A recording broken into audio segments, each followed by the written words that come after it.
Welcome back to A Brit in Poland. So this week I thought I'd show you some of the areas just outside of Warsaw that are actually quite impressive. There are these two villages which are, they're a little bit fancier and perhaps a little bit less known. So right now I'm in a place called Podkowa Leśna, and this is like a garden city. I'm right now in this really cool churchyard. You can see the peacocks behind me, which inhabit this place. And we're also, if we have time, going to go to a place called Konstantin. So both of these areas are very it's a real mixture of nature as well as, accommodation, I guess. But also, there are some really beautiful villas in these places. So they're very beautiful, very tranquil places that are very easy to take a little day trip from Warsaw if you're around, so please stay tuned. Dzień dobry and welcome to A Brit in Poland. With this channel, I travel across the country, I bring you the culture, and I show you just how amazing Poland is. So I invite you on my journey. If you want to see more, I have Facebook and Instagram profiles, which you will find links to in the description below. And if you want to really help out, you can turn to my Patreon or Patronite accounts, again in the description. Thank you very much. I hope you enjoy this video. Please like, share and subscribe. Do zobaczenia. So, Podkowa Leśna, or the Horseshoe Garden, is literally just outside of Warsaw. Here's a little indication of the kind of route that we took when exploring. We had this rather handy book that gave us some information.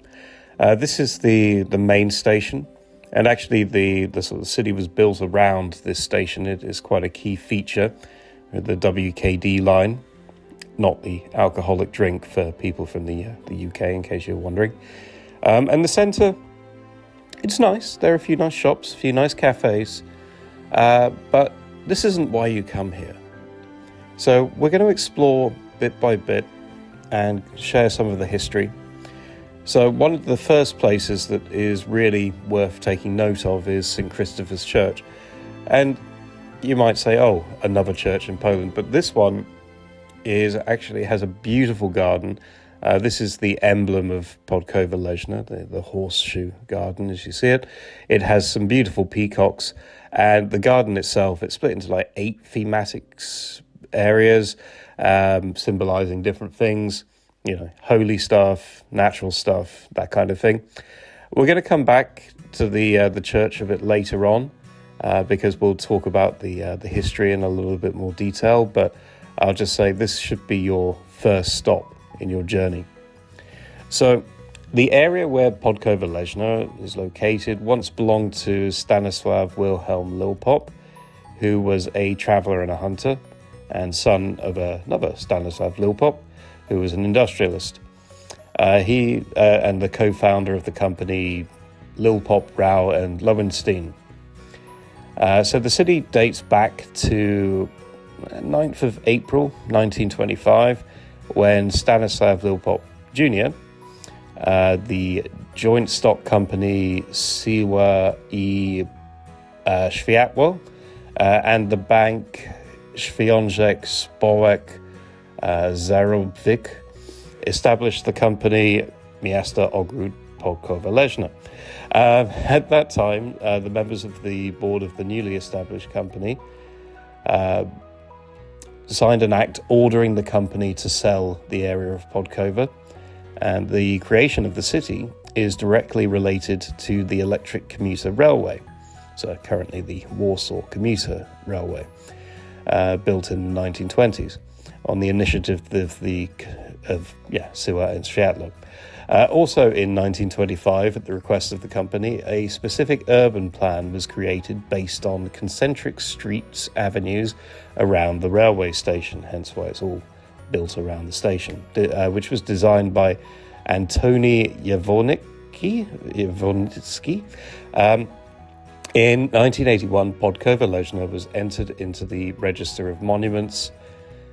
During World War II, help and shelter were provided to many Jews in hiding. Among them, for example, the family of the famous Warsaw lawyer Henryk Kohn, who was hiding in Podkowa Leśna with his son. And after the Warsaw Uprising, towns located on the EKD railway line, including Podkowa Leśna and Milanówek, accepted tens of thousands of refugees from Warsaw. And since a significant part of the AK command was also there, these towns were called Little London, among other things.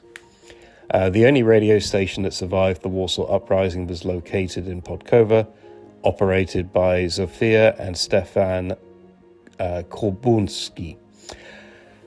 And it was granted city rights in 1968 on the 31st of December. So going back to the church, so the church was built in 1933 after a bit of a committee was formed, and thanks to Father Leon Kantorski, who was the parish priest.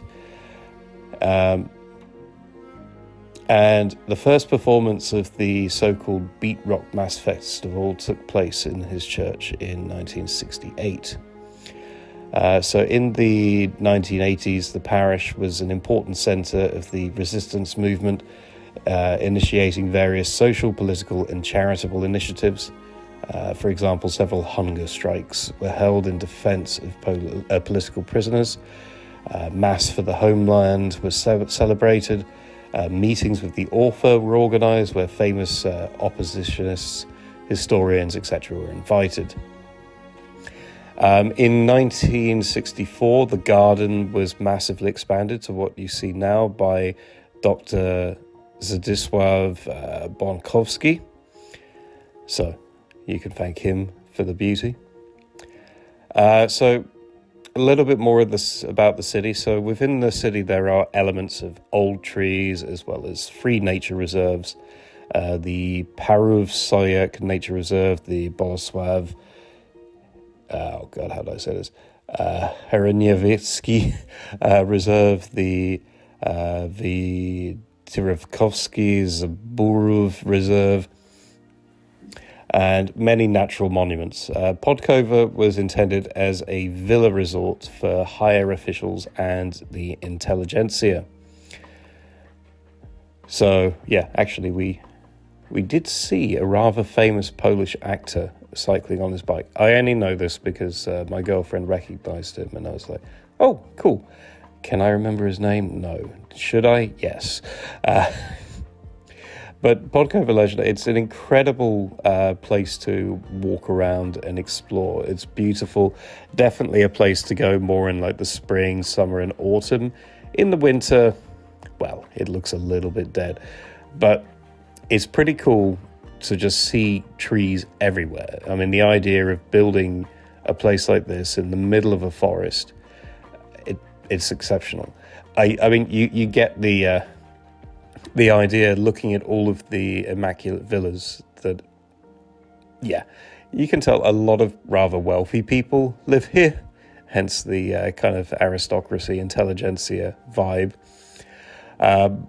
So God knows how much a house would cost here. Certainly a lot more than I could probably save up in a lifetime, I bet. But there was a lot of security, a lot of fences, and obviously we didn't invade anyone's privacy while we were walking around. So another notable place is the Museum of Anna and Jarosław Izwieskiewicz. And here, so this was founded in 1984, provided in the last will of a Stanisław Gadzivkiewicz. I think there's a famous author, if I'm correct. So the villa, along with all of its furnishings, is a typical interior for a home of wealthy members of the Polish intelligentsia. And the interiors include furniture and items from the 19th and 20th centuries. Among the most valuable pieces are a Baroque escritoire dating from the early 18th century, a 19th century dining room set, Iwaszkiewicz's own fully furnished study, as well as numerous works of art, paintings by Polish painters such as J. Simler, J. Helmonski, J. Stanislavski. Has a full library, first complete editions of the Dictionary of the Polish Language, personal archives of Iwaskiewicz, including his manuscripts, correspondence, family documents, and photographs. Yes, Podkowa Leśna, it's not the, let's say, the biggest place, but you could easily, and I do mean easily, spend a day walking around. And one thing to note is just how distinctive the houses are. You see a lot of different kind of architectural styles, a lot of very kind of modernist buildings, in my opinion. There are even some buildings that seem to be under construction when we were there. I don't know if they were being like renovated or they were, new builds. We did encounter this cemetery on our way to the station, and I like all Polish cemeteries, beautifully done, but it had this monument, and I believe this is to the insurgents in the Warsaw uprising, and it was quite a deep monument. But yeah, I think, as I said, it took about a day. I actually ended up going back a few times, probably 3 times in total, and still didn't really get everything I wanted in terms of footage, but sometimes you have to kind of put a limit on the number of times you go to a place. But it was so tranquil. I remember on one of the trips, one of our colleagues, a German chap actually, was looking at every single mushroom he could find, and he would tell us which ones were edible, which ones were maybe mildly hallucinogenic, and which ones would probably kill you, which was fun. There was, a bit of wildlife. We saw squirrels. Of course, you had the peacocks in the church. People's dogs. Of course, in these places you get a few dogs that decide to bark at you as soon as you get close to the houses. It's a good defensive system. Didn't see too many Babchas staring out of windows at us. In fact, to be honest, it was incredibly quiet. Every time I went here, I didn't really see many people in the streets. When I went to a cafe at the end, there were a few people there, but it wasn't overcrowded. It was a very calm, very quiet place. And there are a lot of kind of plaques dotted around which tell you a bit of extended history on some of the villas.